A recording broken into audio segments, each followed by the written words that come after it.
I always thought I knew her, thought I understood her moods, her wants, her needs.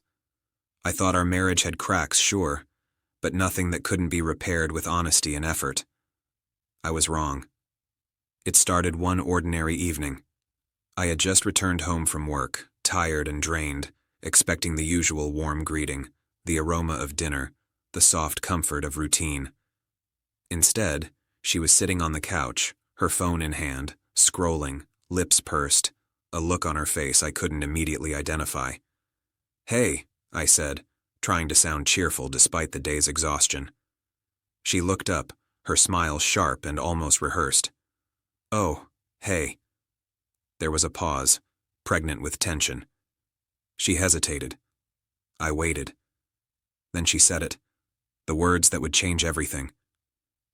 "I have a date tonight." I blinked. My mind stalled. A date? With someone else? My chest tightened, the air seemed thinner, and for a moment I didn't know whether to laugh, cry, or scream. "You... what?" I managed, trying to keep my voice steady. "A date," she said again. "I thought, maybe we needed space. I've been feeling... neglected." Neglected. That word stung. But it wasn't the sting that caught me off guard. It was the audacity, the calmness, the casual tone of someone announcing a weekend plan, not confessing betrayal. I sat down across from her, trying to gauge whether she realized the weight of her words. "You're dating someone else. While married?" She tilted her head. "I didn't think it mattered. I just need to feel alive again." Alive. I leaned back in my chair, eyes calm, voice soft but cutting. "You do realize that feeling alive while betraying me doesn't make you brave. It makes you reckless. It makes you selfish." Her smile faltered. She didn't respond. She probably expected anger, a storm, tears. She expected me to beg, to plead, to fight for a love she had already abandoned.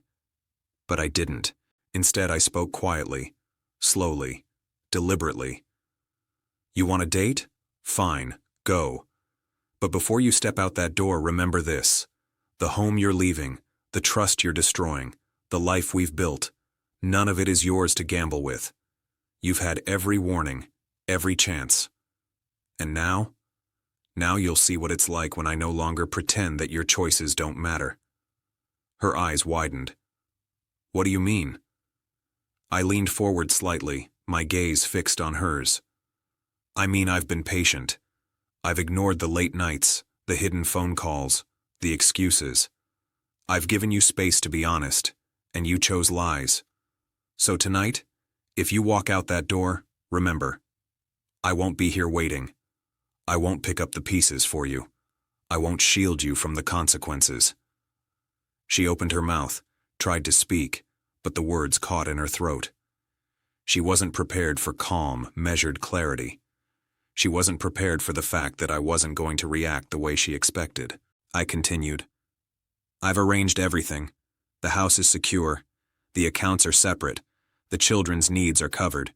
Your actions don't have the power to ruin what I've worked for. Not anymore.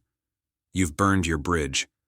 Tonight, if you go on your date, you'll do it as someone who no longer has my trust, my protection, or my respect."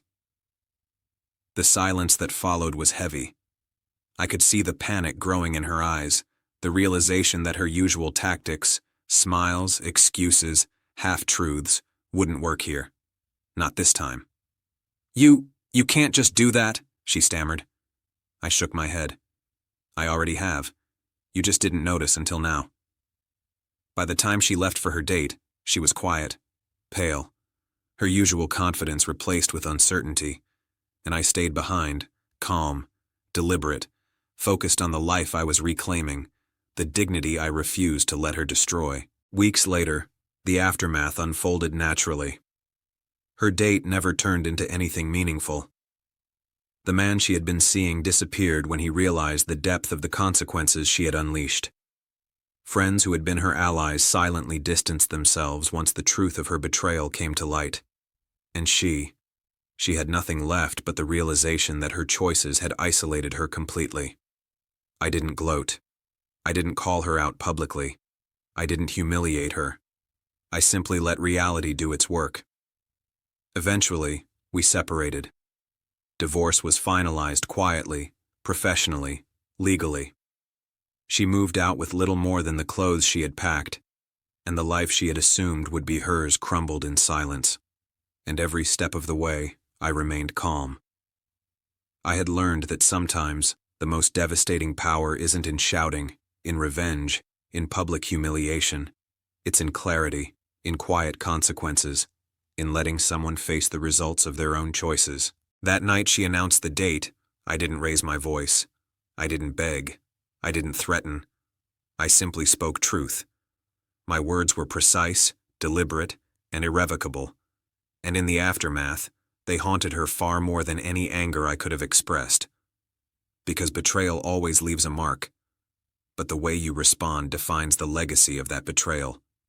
I chose strength, calm, control, and the consequences followed naturally. Sometimes the most powerful revenge isn't what you do to someone, it's the life you reclaim after they've tried to destroy it.